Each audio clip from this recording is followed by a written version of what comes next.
الصحابة فيقول له اجلس بنا نؤمن ساعة.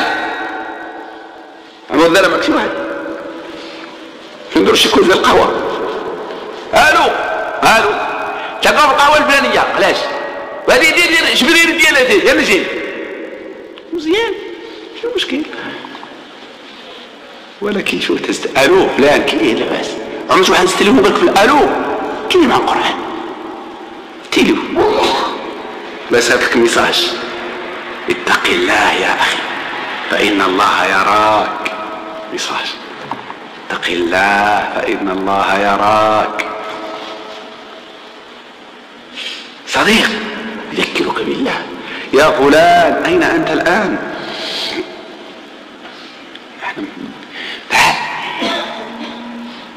هذه الموعظة نحن في أمس الحاجة إليها. إذن شوف لك شي صديق وزن أصحابك وزن أصدقائك ويقول لك واحد وصابي غنجر عليهم كاملين تا واحد ما مرقع. لا، فرصة لكي تبتدي، فرصة لنتناصح، فرصة ليعظ بعضنا بعضا فنحن ضعفاء فليشد أزر بعضنا بعضا. تعاونوا لهذا الحمل، تعاونوا لهذا الخير، تعاونوا لهذه الدعوة، تعاونوا بقضياتنا. والعون يكون أفضل إذا كان منبثقا من بيتك. كن من الأمراء، كن من وليداتك،